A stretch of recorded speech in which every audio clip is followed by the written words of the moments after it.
Hello and welcome to the Detective Case and Detective Close podcast. We're your hosts. My name's Aaron Shirley. And I'm Brian Townsend. Today we're going to be talking something both for civilians and law enforcement, and that is drug cartels and the trafficking of narcotics into our country. Brian, you want to go ahead and introduce our host? Yeah, absolutely. Excited to have Jay with us. Use your full name? Yes. Jay Flores with us. And not only do we want to talk about drug trafficking, but also how he's using his past knowledge and experience to help communities combat these poisons. So for those of you who don't know Jay or know his background, I think we should start with, first, welcome to the Detective Case and Close podcast. Yeah, well, thank you for having me, Brian. It's a pleasure to be here. Absolutely. Thank you. And let's set it up. We just a little bit, we really want to talk about other things, but were you selling some dime bags? I mean, what were you doing? Okay, well, I'll try to make this quick. My name is Margarito, Jay Flores. I have a twin brother named Pedro, and we're known as the Flores Twins. We were born in Chicago, Illinois, to a family of drug traffickers, and at an early age, we began to learn the business of drug trafficking. Through my father and older brothers. Through my father, I learned the narcotics importation through Mexico into the United States, and through our older brothers, we learned distribution. And at the age of 17, we began operating on our own, and started working in Chicago with just street level sales and narcotics. And eventually we're going to grow to become one of the largest organizations in the country in terms of drug trafficking, working directly with some really big drug lords like El Chapo Guzman and Miles Zambada, who many people know today. But we were probably responsible for the distribution and sale of over 150 tons of cocaine in our time that we were trafficking. And me and my brother estimate that we exported back into Mexico over $3 billion worth of bulk U.S. currency. Wow. Over $3 billion bulk currency back into the U.S. Okay, so not dime bags, huh? No. All right. So pretty large drug trafficker, obviously. Yeah. And I know from my background with DEA that you made DEA's radar and law enforcement's radar, I should really say. And can we walk through that and what ultimately happened to you guys? Yeah, I think me explaining that, it seems like it was just a simple, right? Start to finish. But no, we started trafficking in Chicago, and then spread out through Midwest cities like Milwaukee and Minneapolis, St. Louis. And eventually, yes, we're gonna be indicted by the Wisconsin District of Wisconsin, and we went on the run, and started working in Mexico, running our organizations. And once I became involved, me and my brother became involved in with the Sinaloa Cartel. And we were actually, what we like to say, was sitting at the table with some of the larger cartel figures. Uh, you know, it- Throughout that time, we had seizures and of drugs, and law enforcement was working on a few different indictments based from our organization. And in 2008, my brother and I had a change of fate. And I think we're more known for this, especially when it comes to like some of the people who are involved in drug trafficking, is that me and my brother reached out voluntarily to the government in 2008 and began cooperating with federal authorities.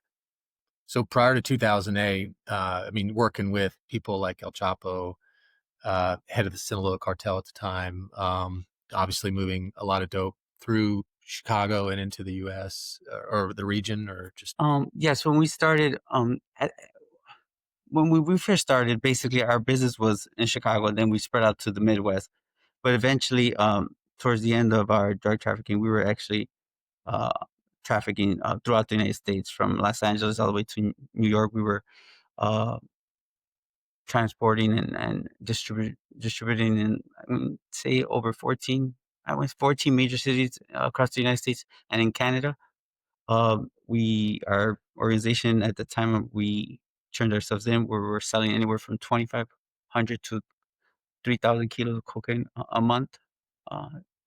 Primarily cocaine. primarily cocaine, but we did uh, dabble in other drugs like heroin and precursors of methamphetamine, like pseudoephedrine and stuff. Mhm. But our main drug was cocaine. Okay. So pretty large scale trafficker, working with the Sinaloa Cartel. Um, contact federal authorities and life changes. Yeah, You end up doing some time because of it. yeah. We reached out to the government and began cooperating proactively in Mexico um, against some of these drug lords, gathering intel information, seizures, both of drugs and money. And we recorded at that time was the only admissible legal recording of Chapo Guzman with direct ties to distribution here in the United States. And we end up turning ourselves in to the federal authorities on November 30th, 2008. Wow. And When you say federal authorities in the government, so you're working in Mexico, but you're working with the U.S. government? yes, we're working with the U.S. government behind Mexican government's back for obvious reasons. If we were been discovered by anyone at that time, we were, our whole families would have been wiped off, I guess, the face of the earth. And even back then, the connection between the cartels and the government, especially law enforcement officers, um, they report everything, any type of intel. So the fact that we made out of Mexico alive, I think, says a lot. So your cooperation was critical in the prosecution and ultimate conviction of El Chapo Guzman. Yes, I think intelligence wise and evidence wise. Uh, Looking back, what I see today, not just of Chapo Guzman, but our cooperation against major lieutenants or cartel operatives like El Mayo Zambada's son, Vicente Zambada Niebla, who we consider to be the third in command of the Sinaloa Cartel. Our cooperation against senior members led to basically the domino effect, right, of the beginning of the downfall for what's going to be the Sinaloa Cartel and Chapo Guzman. Um, and basically, I believe that for me and my brother, what we did was basically lay out hard evidence of how the Sinaloa Cartel operated throughout the United States. So you're painting a picture for federal law enforcement Yeah. on how they operate, Mhm. logistics, how drugs are moved, and how we can better combat that. Yeah. By the time when we started, we were distributing just in Chicago. But by the time we ended, we were importing, from Colombia into Mexico, and then importing into the United States. So Okay. giving them a full picture of how that looks, in terms of logistics and evidence and information. I think that kind of opened the doors to Yeah. many cases that actually are still going on around the country today. I'm curious to your thoughts, just real quick before we move on. On right now, the Sinaloa Cartel is a lot of internal struggle, right? Because of especially after El Mayo's arrest in the U.S. When he wakes up on an airplane in the U.S. and now the kids are fighting with his faction, and they've actually teamed up with CJ&G. Just curious to, I mean, I know you Yes, comment about there's this. a lot going on. I believe, like, to me, it's the beginning of the end. Once Mayo landed in the United States, it's like it was the beginning of the demise of what's been known as for decades, right, as the most powerful drug cartel in the world. Um, I do believe. I naturally don't do this, but I do take some credit that the fact that when me and my brother reached out to the government and voluntarily surrendered and voluntarily decided to cooperate, that was unheard of at the time. Mhm. Since then, many high-ranking members, including family members of El Mayo and El Chapo, have done the same thing. And a good example is Chapo's son, kidnapping, what's considered to be the biggest drug lord in the world, who ran the organization for 50 years, who was untouchable in Mexico. The U.S. government, had been on his tail for since the 80s. And for those of you who don't know him, I mean, he's 75, 76 years old. So you're talking, 77. and you're talking about someone who's run drugs probably since what, 10 years old? I mean, He started, I think, running drugs in the 70s and yeah, became the boss of the Sinaloa Cartel in 1980. yeah. So he had a long run, and he was somebody that my brother and I worked directly with and had a relationship with. and you know, you see that Chapo's sons are gonna basically kidnap him and bring him into Yeah. custody here in the U.S. It kind of shows what, that I'm not the only one that wanted to get out that life Yeah. either, right? There's been many examples since then, but I think we opened up those doors as well, Yeah. and it kind of led to cooperation going, uh, that's going on to this day, across the United States, and left to started, I guess, the beginning and of the demise of the Sinaloa Cartel, and I worked directly with Chapo and Mayo's sons as well, who are now the heads of of both each fraction, and Mayito Flaco on the Mayo side, and Los Chapitos on the Chapo side. But even back then, um, you know, Chapo at one time actually called us and said he wanted my brother and I to teach his sons the drug trade, or teach them, you know, drug trafficking, because in terms of business, they grew up, looking at the business from the violent side and the respect side, but them not understanding how uh, the Logistics or logistics, how it operated in terms of the market.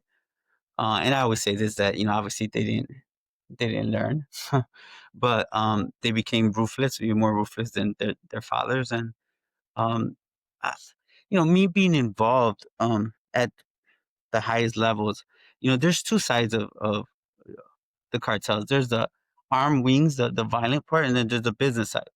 And I know that a lot of attention has been on that the CJNG, which is probably the biggest uh, Mexican drug cartel at this time, the most powerful, by El Mencho. And the fact that they basically created an alliance is a big deal, but I don't see it in terms of business. CJNG and its founding members, like Los Queenies, and uh, at that time, which when I was there, it was El Milenio Cartel, was all part of the Federation yeah. and part of the Sinaloa Cartel. So that to me is nothing new. I don't think that they're going to be like doing business together, but I think it's more of a, supporting each other against their common enemy. Um, and I think that's really just affecting Mexico and those people, the innocent people in Mexico who have to deal with these wars. Yeah. Yeah, absolutely. So obviously, and hopefully, we've established that you were pretty high level trafficker, cooperate with the U.S. government, ultimately do some jail time, and then at some point in your life, you made a decision that you wanted to work with law enforcement in a different capacity and help law enforcement learn about people who did what you did. Let's talk about that transition. How'd that go? Yes. So I think one of the things I think is important to point out, Aaron and Brian, is that me and my brother were American. Mhm. We're American-based distributors, American-based traffickers who, made it, to the top of that cartel world. And my biggest message to the youth, especially when I speak to them, is that it wasn't all what I thought it was going to be. I grew up idolizing criminals, and I matured. I started drug trafficking at the age of 17, and when we turned ourselves in, it was just to like have a chance of a normal life, especially for our family. But um, we turned ourselves in at the end of 2008, and in 2015 we were given a 14-year sentence. They took our cooperation, um, as credit, and we served 12 solid years. Wow. So in the time I had, so much time to think about what I was going to do, and I, you know, working alongside law enforcement and federal authorities, prosecutors on some of these major cases throughout those years, um, I realized that there's a lot I could offer. Many of these times we were like looking at target investigations, right? Mhm. On a potential target, and I would share this information with government officials, agents, and I started to realize that a lot of that information was going to be shared. It was going to be knowledge that they were going to be picking up and basically keeping it, for themselves, not because just because they don't share intel. Um, and you know, I really felt like over the years that nothing was really changing. That it didn't matter that I had shared so much information that kind of gave them a blueprint of how these cartels were operating, but we were still looking at the same problem, going after it with the same type of mindset, same tools, going after seizures. And I really felt that I could give back and share my, knowledge and experience for good this time. I felt like was never given the chance um, to have a normal life. And I take full responsibility for all my actions. I knew exactly what I was doing when I entered drug trafficking, but I also understand that it was what I knew, and I felt that I live in prison with a lot of regret that there were so many different things I could have done. And it just became this seed that I felt like was planted on me doing good. And I will say that once I turned the corner and started cooperating, in the beginning it was hard. I was raised in a family that told me that cooperation was never acceptable.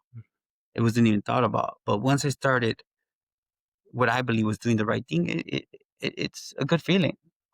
It may sound like a cliche, but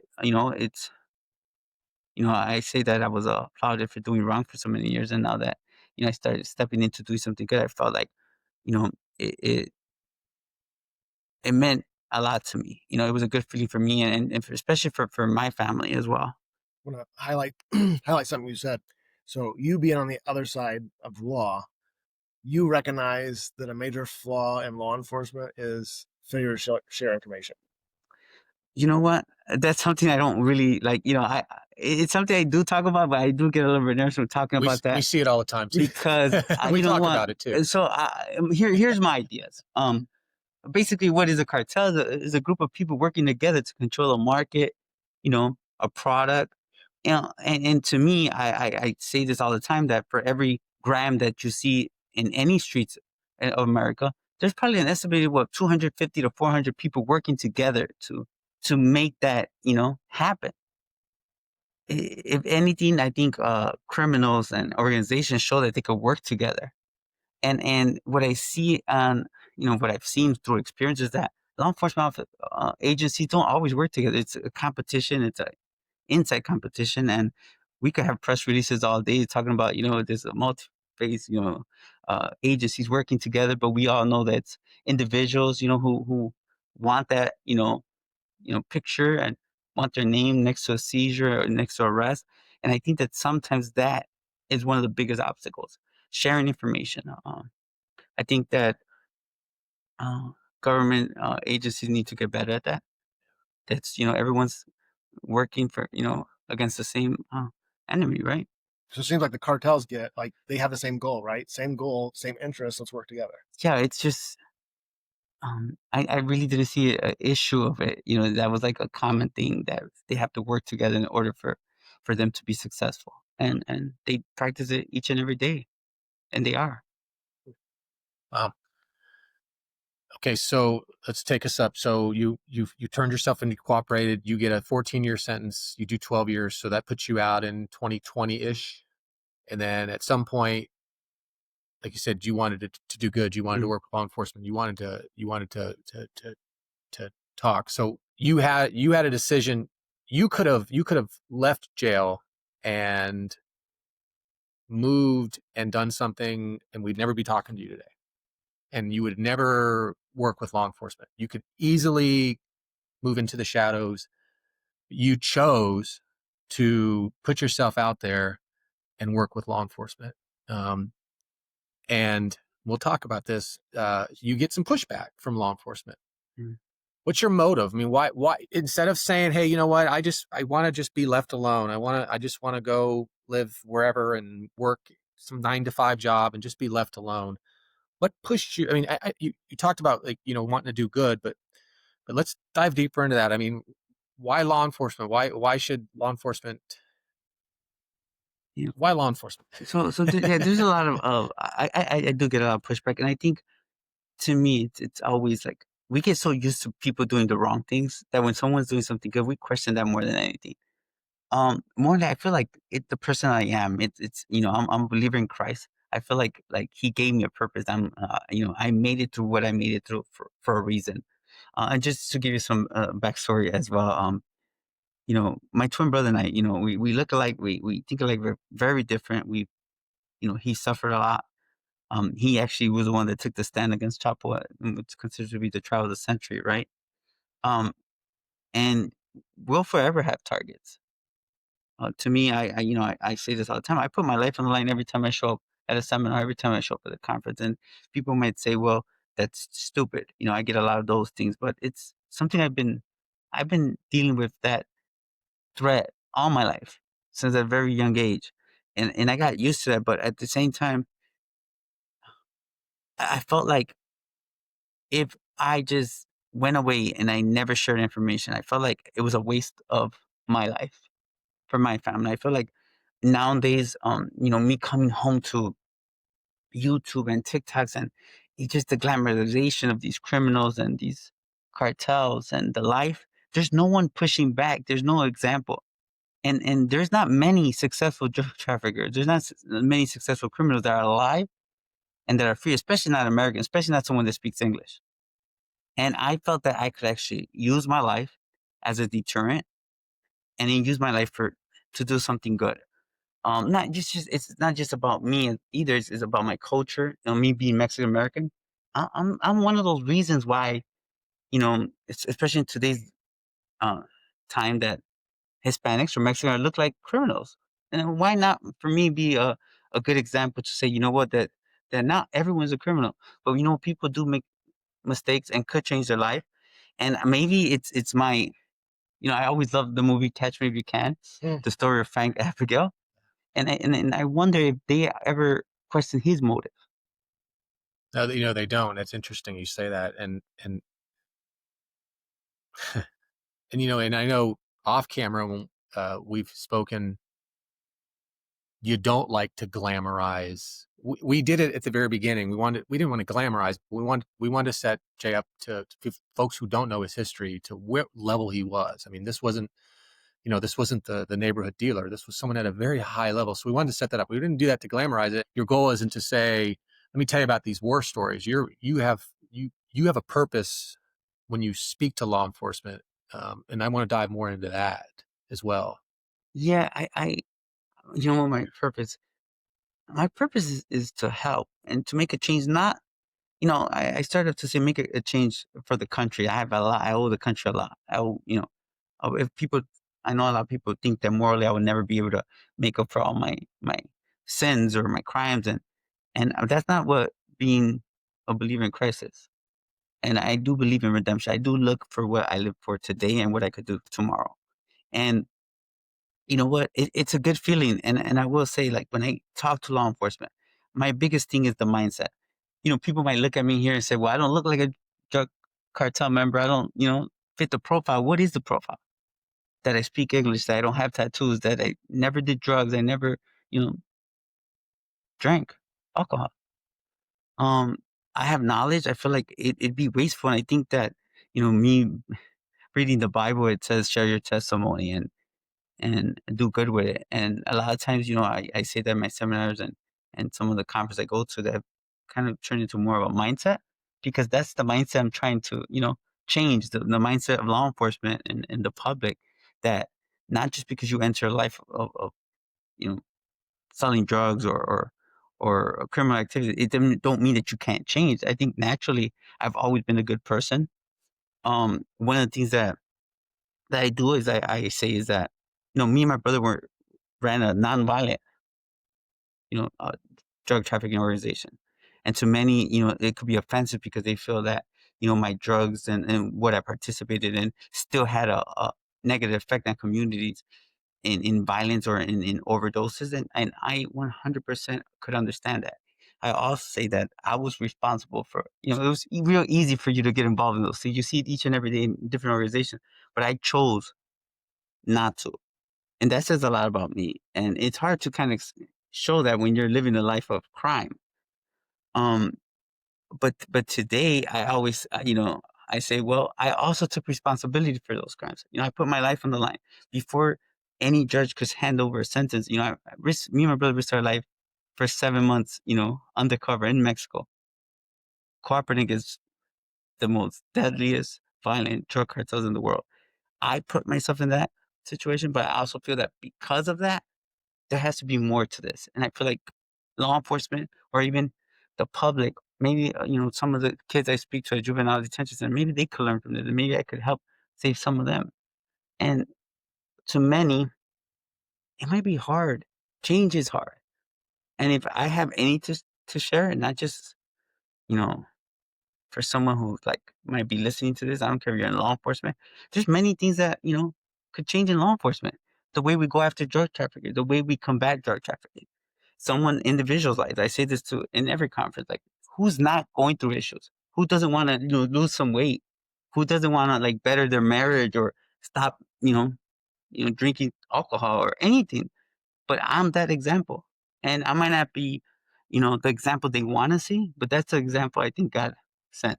And so that I think to Yeah. highlight like the validity then of why you're doing this, you're saying we were not successful in extraditing cartel members from Mexico. You were in Mexico, you didn't have to leave, right? Nothing made you come back. You could have just not come back and been fine. I think the hardest thing was when I reached out to government was that question, why? Yeah. We're at the peak of our drug trafficking. People think about money. And I only highlight this because in order for people to understand who we were at the time and what we were doing is that, people always want to measure with what drugs we sold, what money we made. We were making an average of $4 to $12 million a month profit. And it was, to the to the youth, I would say just to explain that it's like, LeBron James walking around away from the game that he loved at the peak of his, career in order to do the right thing, in order to devote it to his family. Uh, You know, that's the hardest thing to kind of sell.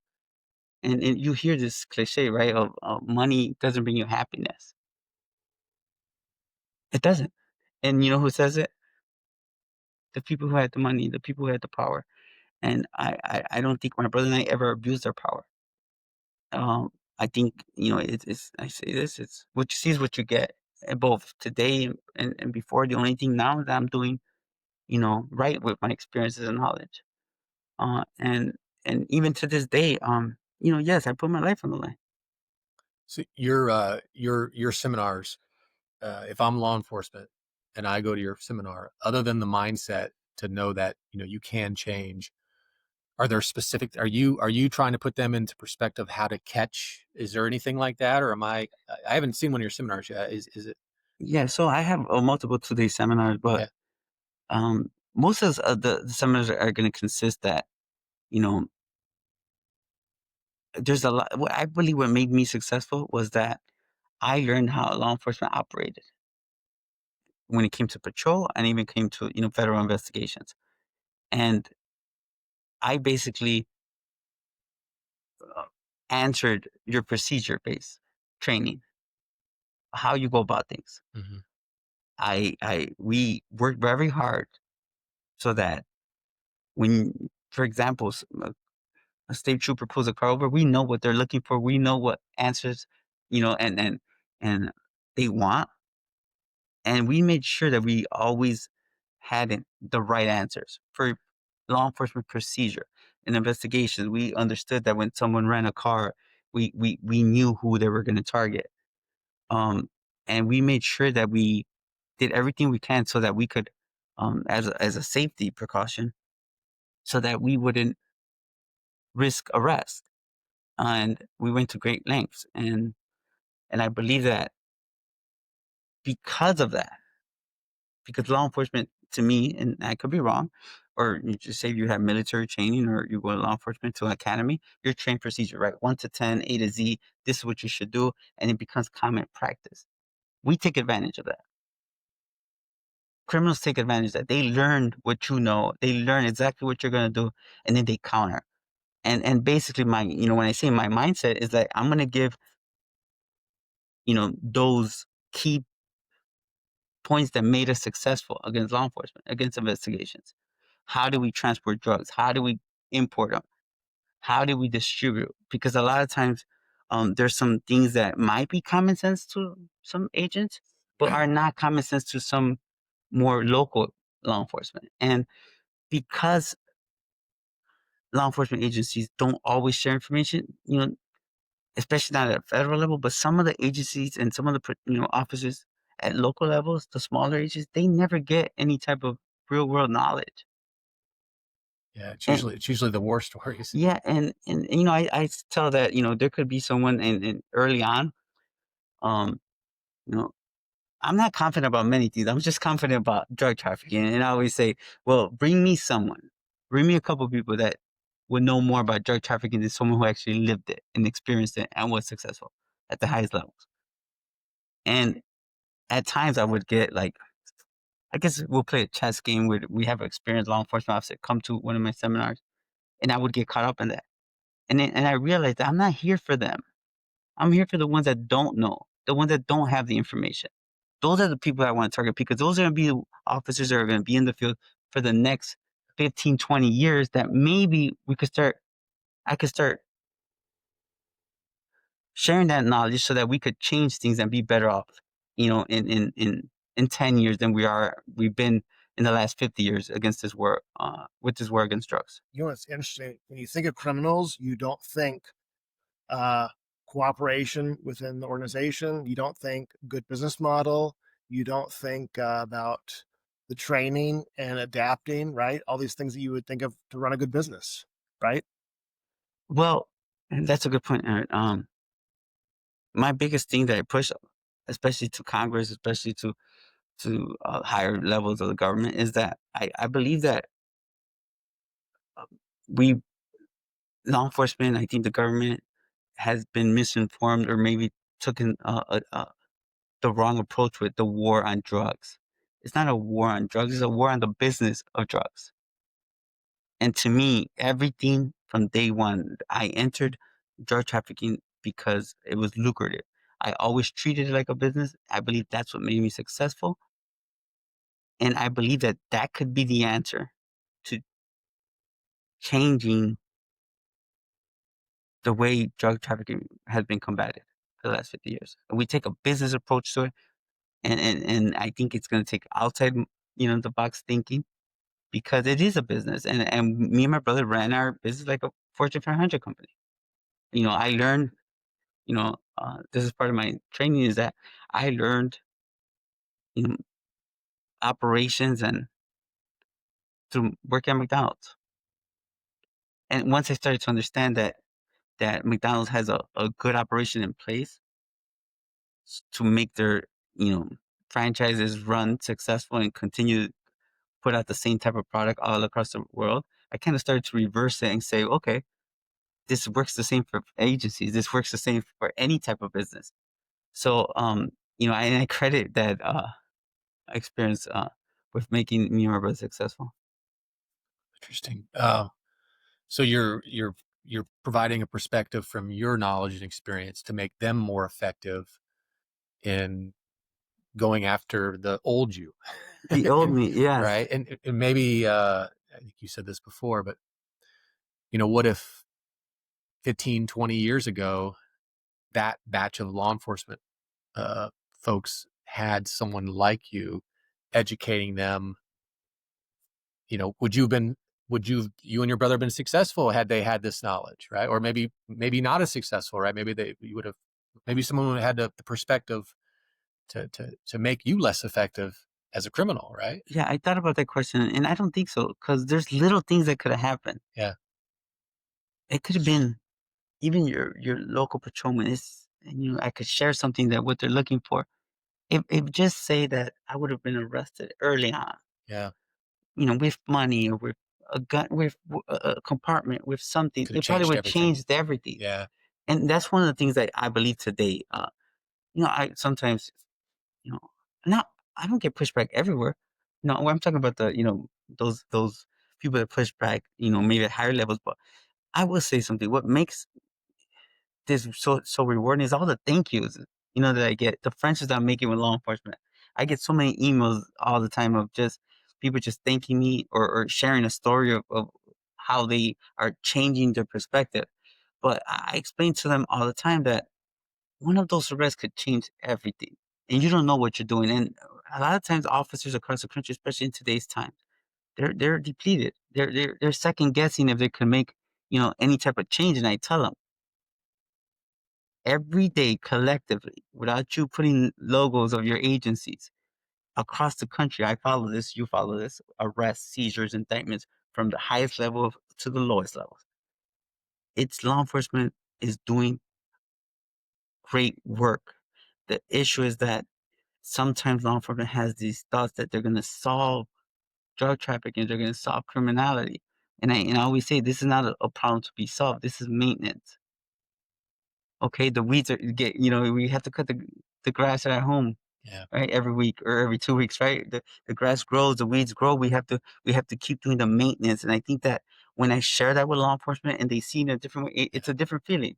Yeah, that's why I always hated the phrase war on drugs. I always say, let's win some battles, you know? Yeah, that's a good way of looking at it. But it's I always say this, it's maintenance. Maybe Yeah, it's like yeah. my background, but I always say like, look, let's look at this like if we're mowing the lawn each and every week. It's kind of a societal mindset, right? Like we glamorize crime and criminals. Like, what are the most popular shows on some of the streaming services, right? It's Yeah.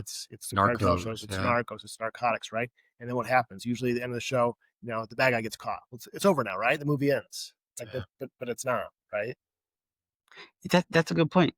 It's something I share with my seminars all the time. I said most of law enforcement officers, a lot of the knowledge they get or a lot of the things they think about comes from the media, comes from streaming movies and Netflix shows like Narcos and Breaking Bad, right? And it also puts a stereotype, believe it or not, an unknown stereotype on what you know drug traffickers are supposed to look like. What are they supposed to be like? And then I come and I'm standing in front of them and no, it doesn't connect the dots with them. I'm a fraud, I'm a fake, and that type of stuff. So I think, Mm. what, in terms of investigation, in terms of indictments, obviously there's so many ongoing big indictments across the country. We don't want to ever jeopardize any of their investigations, but you know, I have this ability where because I'm free now that I can share the information. I don't go into, I'm just sharing just common knowledge to me.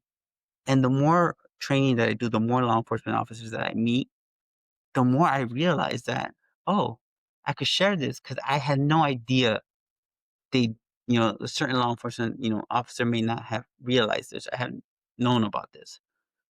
So I think it's a big advantage to have someone like me with real world, firsthand experience.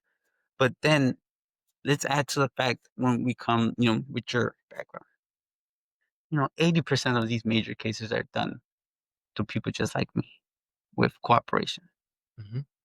It's that cooperation, that intel, what sets the stages for indictments, and prosecution across every, criminal networks, right, in the United States, not just in drug trafficking. But I could be useful for a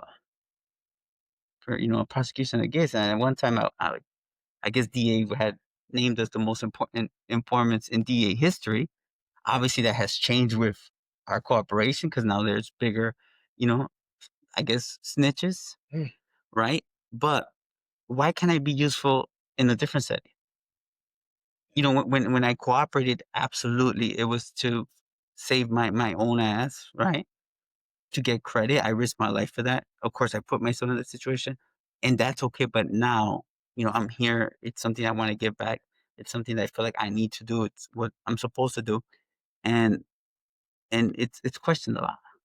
Oh, interesting. So it's questioned a lot. Let's talk about that. I mean, like I said, you could have easily gone into the shadows and not put yourself out here to be questioned. So to the folks that are questioning, is it a lot of folks? I mean, You know is it what? a lot of folks? And what would you tell them if someone's like, I don't know if I want to listen to Jay speak. Um, I think that everyone is entitled to an opinion. I just believe that for all those people who work really hard to close some doors, I believe like, you know what? Maybe I'm not, perfect for you, in a sense of my, not in the sense of training law enforcement, but as a man, maybe you don't agree with, my past decisions or my upbringing or some of the things I have to say, but maybe it could change for someone in law enforcement. Maybe they can make a difference. I do believe I can make a difference, and I have, evidence, that I don't share all the time. That's the hardest thing for me, but I know I'm making a difference. That's what motivates me each and every day. I travel across the country, Ryan, as you know. I'm not getting rich off of this. If it was about the money, I would have stood in my old Not in law business. enforcement. But I do believe that that one day that maybe what I'm doing will have a bigger purpose, and maybe I'll leave a lasting positive legacy for me and my family, and for my culture of the Mexican American community, to say, you know what, you could change your life. You could do good. Maybe it's not working with law enforcement, but on the other side of it, when it comes to law enforcement, maybe there's someone out there who's trafficking drugs that does want to be safe, that does need a solution. And what better example than to show it, Yeah. my brother and I. We have a story that we use a lot, like in our trains, right? If it can just help one, right? Yeah. It'll matter to this one, because even as trainers, we fixate on we train 100 people, and you get one negative review. You don't focus on the 99 good ones. You're like, man, why did I not connect with that one guy? And it's like we got to stop doing that. If we can just help one person. I always say that sometimes, it starts to rub off, but I've never been a perfectionist, right? I'm not polished. I tell this to officers everywhere. If you want to hear a great speaker, if you want to see a great presenter and someone that's going to train you from, 1 to 10 and A to Z, then you're in the wrong training. If you want to hear from someone with a PhD in drug trafficking and experience, then you're in the right place. But, those reviews do matter. And sometimes we could get caught up in that. But to me, it's always like, it could be that one person. Yeah. And that reaches out with an email. But more importantly, I think after every seminar, after every conference, those applauses, and afterwards, I'll have a line of officers that some of them want to ask me great questions. Some of them just want to say thank you. So those are meaningful to me. That's how I'm getting paid. I think, especially with my background. But I will say, even being here with you guys, to me, it's honor. I don't, we talked about this off camera, that it's at the end. This is, people say, well, you're trying to humanize yourself, and I always say, well, am I not human? Am I alien? In today's time, they might think that being an alien means I have national, Mexican roots. But no, what I mean is I've always been human. This is, what people don't always see, because we're so attracted to negativity, and that's what sells right now. And here I am being the pushback of this. So people say, well, you're working with adversaries. That's insulting to me. I never looked at law enforcement as my adversary. I always knew right from wrong. You guys were doing your job. I just had to try to get away. Hmm. And to me now, to being here, it it means a lot. It just means, to me, what the power of Christ could do, and go from a life of criminality to doing the right thing, and being able to be free in a life to speak about it.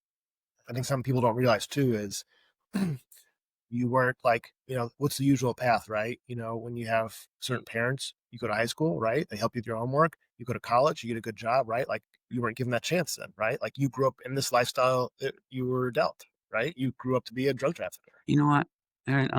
I'm not sure if you guys know this, but I'll share this. My attorney, well, one of my attorneys was Jeffrey Lickman, who went out to represent Chapo Guzman, Chapo Guzman's wife, including Chapo Guzman's sons now, who are cooperating.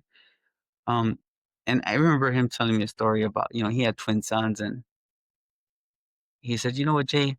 He said, my parents did everything they could do to make sure that I would become a lawyer. He said, I was anything less than a lawyer, I would have been a failure to them. He said, I look at you and your upbringing. He said, if you would have been anything other than a drug trafficker, it would have been a surprise. And he said that, and it stood with me. But once I did it, I said, you know what? I could leave it at that, but I have to, the honest me says no. I had many opportunities. I don't use my upbringing as an excuse. I share it.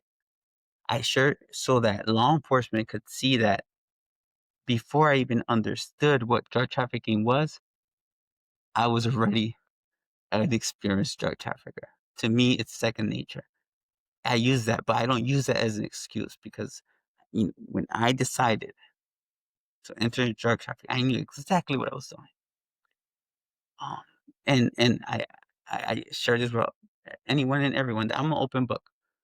You could go back and Google me and go back to when I was in kindergarten, and there'll be a teacher there talking about me and my brother when we were, uh, uh, going to kindergarten. So, um, but I think I'm a great example of what you could become or what you could do with your life if you really want to, no matter what your mistake is, no matter how hard something could be. Because if anything, I I used to be one of those person where I used to feel like that's it. This is gonna be my life.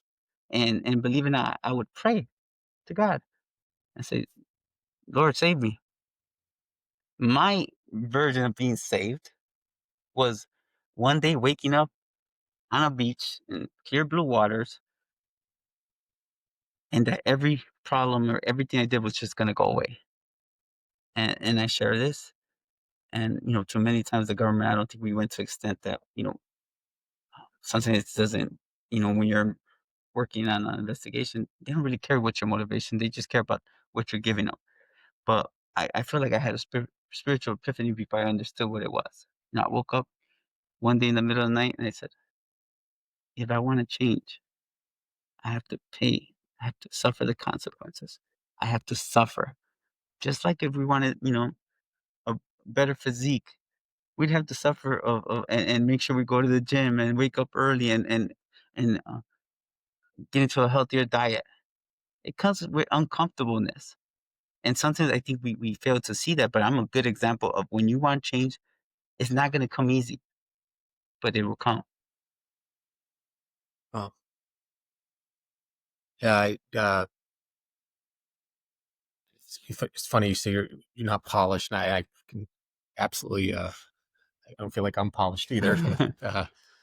But I think when people get to know me as people, when they're in line to talk to you after, they see that you're authentic, that you're up there to actually help them and provide a different perspective. And I think that's important. And I think that's why at least from the little I know, why you've been successful in these seminars is because you're educating people. And like you said, I like to also, just to reiterate what you said, if one person, what Erin was saying as well, like when her training, if one person takes away something and like I said, maybe they make a traffic stop, maybe they make a arrest, maybe they do something that alters the course of this person's life in a good way.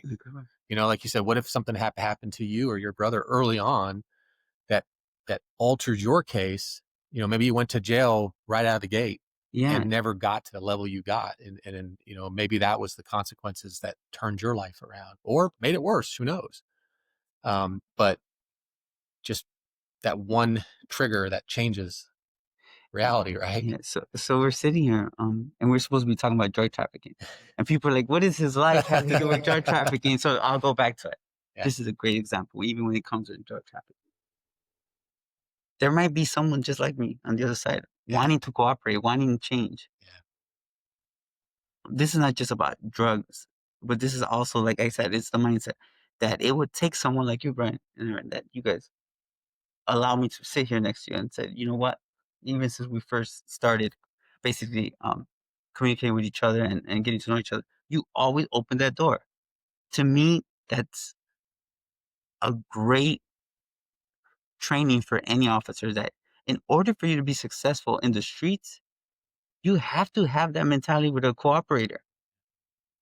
If you're not that people person, if you're gonna be judgmental and your chances are that you're not gonna get far with an informant. You're not, and so all this is relatable. Um, but I feel like I have a lot of work to do.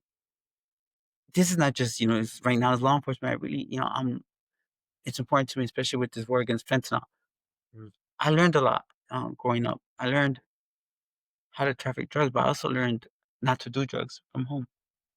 And I believe like I'm a good example of someone who never did drugs, never drank alcohol. But my education started very, very young. So I have a fentanyl, anti-fentanyl campaign called Fentanyl. And if I could get to the higher level, I would say, you know what? We need to start teaching about drugs at kindergarten, Yeah, I agree. at preschool, because if we don't teach our kids, the streets and the internet will. Yeah. And there's so many facets of what I'm doing, how I'm using my life, but this is just one side of it. This is, you know, working with law enforcement. I'll tell you, it's a privilege, and I would say it's an honor. Uh, I'm grateful for it, and I tell officers all the time that just like they do, and they put their life on the line each and every day. I put my life on the line to come here to these events, to go to conferences, and I do it. I choose to do it. I don't have to do it. I don't get a paycheck at the at the end of these conferences sometimes, and I always say this for law enforcement. You guys sign up, no, not you guys, but in general, we sign up to enforce the law, to do the right thing. You put on that badge. It's a choice. But how many officers, if I say, well, give up your paycheck, give up, I'm sure just, I believe in American law enforcement. I believe there are going to be many that will still take up that job. But it just kind of gives you a balance, right? Of the reasons. Yeah, and I like one thing you said. I just want to reiterate as well. You talked about people being closed-minded to learn from people with that background experience, and we see that. Aaron and I've talked about this, and and we talk about fentanyl and opioids and other drugs. People who suffer from substance use disorder or addiction. Trying to understand it, not agreeing with it, but trying to understand what happened, and you form almost this bond. It creates empathy, some compassion, understanding, and it makes you more effective in communicating and learning. And I think that's really the same lesson you're talking about, right? Is hey, you don't have to agree with what I did. I paid there was consequences for what I did, but I'm trying to help now, and maybe I can help you be better and more effective. That's at least I'm hearing that Yeah, from you I as think well. with that word empathy, Mhm. it goes a long way. Especially, it's something you probably don't hear about it in law enforcement. That makes sense, but um, it's I give this example like um, God forbid I were to get in an accident. Just say one of us or our family members and paramedics, or you see a doctor. Do you ask for their credentials and their background and where did they go? So you ask for help. Yeah, And nowadays we're very selective who we want to help us. especially in a law enforcement crowd. It's a Especially tough crowd. yeah, so Have you learned it's a very yes, tough crowd to train? absolutely. But you know what? Those are times to me that I love, like I said, Yeah, and it's like you know what? I will say to those uh, officers that might feel that way, might feel that I'm full of it. There's a lot of officers that who knows what they do when they go home when they're on the job, but they're good officers when they're on the job. mhm. If that's the case with me, still be receptive to what I have to share. Take what I'm useful, my usefulness, and put it to good use. And if just say I'm, whatever it is, I'm inside that person, and if you feel that way, that's okay. That's something that I don't bring on the job. No one's perfect. But I do believe that I love this challenge of doing this good, and it's not gonna sway me. Uh, Otherwise to quit because I do believe I could bring change, and even when it comes to prevention, I think that's where we have to go. I think we have to dedicate ourselves more to prevention and stopping the demand, so that communities everywhere could be safer. And I feel like even then I have I'm a good example of that. What is like an overview? What would you tell like the average patrolman, like out on the streets? What are we looking for? What should they be thinking? Well, okay, something that I share. Your average patrolman, no matter where they're at in America, they know who's who. Those patrolmen that patrol Little Village in the southwest side of Chicago knew exactly who me and my brother were. They knew who my family was. Chances are, and I always say this, is that where there's drug activity, there's the shot caller, there's the kingpin, and he goes to look at his business, right? And a lot of times, they just I could be in different cities, and sometimes I always say that you could put me in any city across the United States, probably across the world. Give me 2 days and I'll find you your kingpin in your hood. some program, but I also see there's things that go with this. Most of those kingpins, most of those, you know, shop cloggers in the streets, or those people who have dope houses or corner spots, they have this mold of the way they look, and most of them, because they're in those situations, always carry guns. Most of the time, they're illegal guns. They're gonna carry it with them. They're gonna have stash compartments. They're gonna be smarter than you to be there. And I would say, look, if you're in those neighborhoods and you know who these people are, I I think it's important when it comes to collaborating and communicating. Those patrolmen are the first ones that get all the information that sometimes these task force don't know about. These people in narcotics don't know about. And this is where I talk about collaboration, to be like your patrolman. You know what? The word in the streets that this guy here who's running these corners, they know him. They know him by nickname. They know him by their full name. They, been around Brown since probably they were kids like me. They know who's who. I said that simple, just information that could be passed along, and they're working together. They could probably lead to making more of a substantial difference than them just seeing someone day in, day out. Because I basically show how I began to operate. That's part of the problem, I think, under this business model is law enforcement's too busy picking off the employees and then just stopping there, right? You'll just get more employees. Exactly. But a lot of these officers, no, they're basically, these officers, these patrolmen are your best intelligence officers. Now, law enforcement has this thing of tiers, for instance. This probably be the first time I talk about this like this. The biggest question I get asked is, who was the boss of the Sinaloa Cartel? Most of the times, the government law enforcement want to know who was the singular boss, one. Yeah. And I'm like, why can't there be a leader? Like, why can't it be two or three? Why can't three of them be the boss? It's our mindset that it has to be a pyramid, and it's not. And law enforcement carry that on to work. For instance, your patrolmen are considered to be the lowest tiers. You give someone a little badge of drug task force. Oh, it's like you just gave me a Superman cape. But the patrolman has the most knowledge because they're in those environments. It might not be related to that area, but it could be related to more major crimes somewhere else. Those patrolmen, to me, are intel. They're intel analysts, really.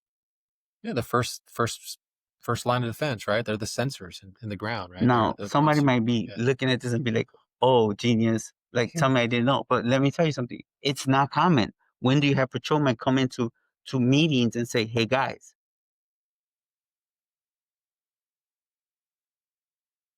this guy right here, he's in a neighborhood driving a $250,000 car and hangs out and looks this way, looks whatever the case is." Anything if it, remember, it's not profiling; it's criminal profile. Those patrolmen know what criminals look like because they're around them each and every day. Yeah, you're absolutely right. We think we laughed. We were thinking the same thing. We talk about cartels in our training. We talk about all of us, not just law enforcement. We always have this organizational chart where it's like you said, you got the top and you got the bottom, right? And everyone thinks all the decisions are made here, but tell us if we're wrong, or if I'm wrong here. But in a cartel or in a criminal organization like that, like you said, everyone's looking for the top guy or top girl. You got major decision makers working around the clock, right? I mean, how many folks who were working with you had to say, "Oh, pause, we got to go call El Chapo or El Mel," or, I mean, these are people making major decisions throughout the day, right? I mean, so there's a couple of things there. All right. So one of the things, me being involved, when we speak about the word cartel, the first thing I'm thinking about is my, Mexican drug lords and lieutenant counterparts. Yeah. I'm not thinking about American drug trafficking organizations. That, to me, the biggest mistake is what you hear right now, and it's gonna those especially those individuals who claim they're working with the cartels, which is a joke to me. They're gonna pay the hard price when you guys start getting charges for those DTOs, right? But your average DTO in America answers to that person's DTO. Yeah. Okay, and so there's a lot of things that I say. Well, it's the cartel, it's a bunch of organizations that work together. Yeah. Me myself, I didn't answer just to Chapo Mile. I answered to other lieutenants, depending on where, what was the business. It's fluid. It's fluid. Yeah.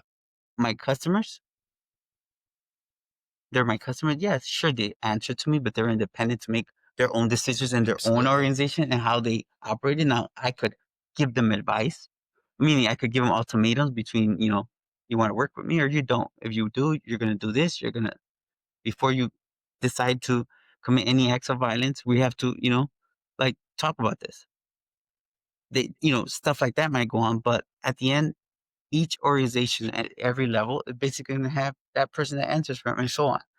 And I think that it's, using that word cartel so loosely, it confuses law enforcement at the lower levels.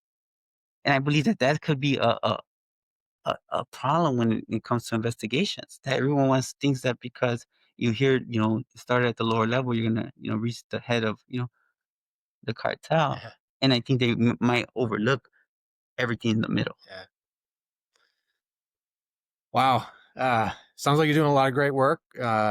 Excited to see you speak soon. Yeah. Well, Brian, Nick, thank you for having me. I feel like I actually took over your no, your show. That's I what took we over want. your show, and you know what? I'm more than open to come back. For all your audience, send those questions. Send me the hard questions. I think that they're gonna say that you didn't ask or something like that. Send them. I'll answer them. I'll come back and answer them. I don't shy away from any question. We didn't want to put too much emphasis on the why, but we did. We probably did, but because ultimately, that's usually the smaller percentage of your audience, right? And we're like Aaron said, we get one bad evaluation and we laser focus on it, and I think it sounds like most people appreciate or understand what you're doing and taking this information and hopefully moving it forward, right? Yeah. And I know that's your goal with the information. Yeah, it's not that many people that push back. Yeah. But it's all the people that say yes, the people that have helped open the doors. Some, people like you that have opened the doors, that have took a different approach. And we never talk about, your personal feelings. I think that you're in a position where you're like anything to help against drug trafficking, anything to help against fentanyl. If that's your number one priority, and it should be anyone's priority when they put that badge on, is what is their duty? Yeah. My duty right now is to do better, to share my knowledge. I don't put no buts. I show up. Yeah. And hopefully we'll start changing some mindsets, and I think that for all those officers that do attend my seminar, sometimes they don't always get what they want.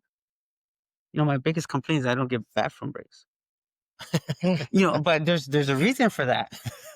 God, there's a reason for that. I feel like I want to share so much information that I'm like, who has 20, 15 minutes to go, keep taking breaks. I'm learning. I'm learning as well. But I am passionate about this. And I think what better way than you could see it. Like, you guys do training. It's hard. Yeah. Yeah. Especially this crowd can be really, and we've both experienced that the civilians are a lot different from law enforcement. But well, I know it's been a while since we started this, so let's sum it up, wrap it up here. And Before we go, I just want to thank both of you, and thank you so much. And if I could do this again, I really appreciate the opportunity and the platform, and for your support since day one. And if there's anything I could do, please, I'm at your service, phone call away. Well, thank you, Jay. Do you have a website? Do you have anything that we can pop up on the screen for? Sure. You guys could visit my website for information of so many different projects that I'm actually doing. It's Kingpin to Educator. Kingpin to Educator.com. Okay. And I'm actually working on my book as we speak. It's going to be coming out hopefully next year. It took some time to get the right team together, but it's American Narcos. Wow. Okay. I'll have a book of it's going to be me and my brother. I think the title fits us. So we're working on that, and I know we're working on a few different television and film projects that are going to be more based. Hopefully, it's going to be more of a deterrent. We have a podcast called Surviving the Chapo. There's 2 seasons. It's wherever you get your podcast. It's I think it's 26 episodes. Surviving El The Chapo Chapo. podcast. Yeah, Okay. it's All right. hosted by 50 Cent and Charlie Webster. It basically it's a glimpse into our life, into our upbringing. It's me, my brother, and our families. Our kids show up in there. Our wives show up in there. Um, a lot of times, law enforcement I get complaints saying, "Well, we didn't hear from law enforcement." There is law enforcement in there, but for the most part, it's our story from our perspective at the time of you know of certain moments. Yeah. So yeah, you guys could check that out and visit my website. My information is on there, and I answer emails. I get a lot of questions, and I answer those. I try to help out as much as I can. All right. Well, we'll put your information on the screen so people can find you. And then sounds like you have a lot of projects, Mm, we'll track them and maybe we can have a future conversation where we can see where you are on that. yeah. Well, thank you so So, much for having me, and thank you for the audience for listening. And for all those people who've been supporting since day one, I really appreciate you guys. all right. Awesome. All right. Thank you, and see you next time.